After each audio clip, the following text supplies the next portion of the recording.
Bonjour. Des drames, les journaux parus ce jeudi 9 novembre 2023 en rapportent. Réumi Quotidien évoque celui de la consommation du tabac à sa une et pointe l'impossible sevrage des accros, suffisant pour que le secrétaire général de la liste Djibril Welle plaide pour l'érection d'un centre de sevrage tabagique. En tout cas, il le faut, semble dire Dr Sarr, oncologue radiothérapeute, qui rappelle dans Réumi Quotidien que le tabac est responsable de beaucoup de maladies non transmissibles. Et pendant que Réumi Quotidien parle du drame de la consommation du tabac, le quotidien s'intéresse à celui de l'immigration clandestine et nous apprend que 275 jeunes de Bargny ont péri en mer. Une famille a perdu 7 de ses membres et tous les quartiers de la commune de Bargny sont touchés, souligne ce journal qui livre le témoignage d'un père de famille qui a perdu 3 de ses enfants. Et pendant que Mamadou Diop Thioune, membre du Haut Conseil des collectivités territoriales et acteur de la pêche, dénonce le silence complice et la participation des familles à cette aventure vers la mort, Macky Sall lui demande à neutraliser les départs de migrants, renseigne le Témoin, ce que confirme le quotidien où le président Macky Sall demande de neutraliser les départs de migrants. Il érige ainsi des barrières contre l'immigration irrégulière aux yeux du journal de Madiambal Diagne. Et selon le journal Les Échos, Macky siffle la fin des départs à partir du Sénégal. Il enjoint à son gouvernement de faire prendre des mesures d'urgence afin de neutraliser les départs des migrants à partir du territoire national, rapporte ce journal, qui dévoile ainsi les 8 orientations phares données à son gouvernement hier en Conseil des ministres. Conseil des ministres sur lequel le Soleil revient aussi pour nous apprendre que l'État va prendre des mesures d'urgence contre l'immigration clandestine. Et nous ne quittons pas de sitôt le Conseil des ministres puisque Sud Quotidien y rapporte un grand chamboulement avec des nominations au sein des ministères et directions générales. Ce journal souligne que 11 départements ont été touchés, particulièrement le ministère de l'Intérieur avec presque 50 nominations, un record ou presque,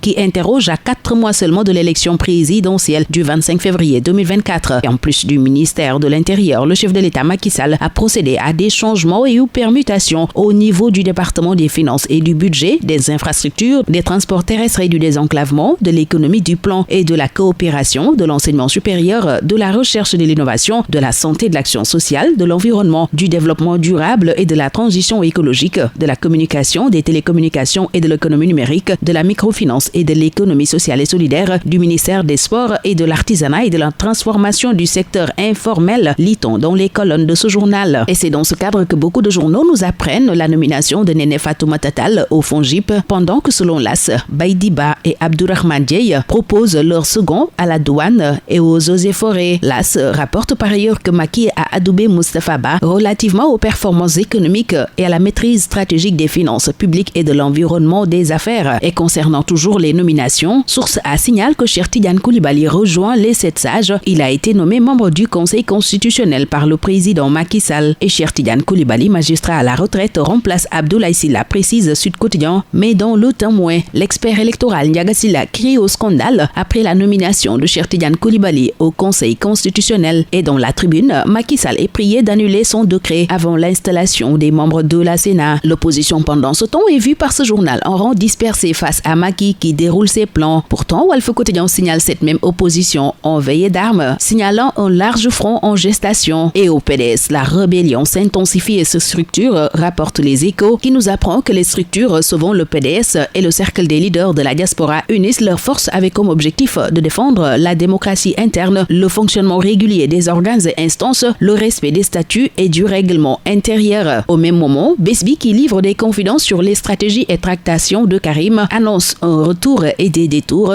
Il parle directement avec certains d'entre nous, mais avec d'autres, il semble se méfier encore. Confie-t-on dans ce journal où l'on prédit que c'est un Qatari qui pourrait descendre sur le terrain avec des pétrodollars, mais il sait qu'il est surveillé comme du lait sur le feu, ajoute l'interlocuteur de Besbi, journal qui pointe un rêve d'un retour à la Wade comme en 1999. En entendant tout cela, Macky lui anticipe la campagne électorale avec une tournée économique et le Conseil des ministres décentralisé prévu prochainement, note Réumi Quotidien. Et dans le quotidien Vox Populi, le même Macky Sall est accusé de paralyser la Sénat par Ayib Daffé qui se trouve toujours dans l'impossibilité de se faire délivrer des fiches de parrainage pour Ousmane Sonko. Ousmane Sonko pour qui le conseil directeur de l'UIP a pris parti suite à la plainte de ses partisans, rapporte aussi ce journal, ce que confirme le journal L'Info qui nous apprend que l'UIP entre dans la danse et prie instamment les autorités compétentes de prendre toutes les mesures nécessaires pour que la totalité des candidats, y compris celles et ceux de l'opposition et leurs partisans, puissent exercer leur droit fondamental de prendre part à la conduite des affaires publiques au même titre que le parti au pouvoir et ses sympathisants. L'UIP s'inquiète aussi de la situation sanitaire d'Ousmane Sonko, si on en croit ce journal. Et dans le journal Yorbi, l'on informe que l'UIP,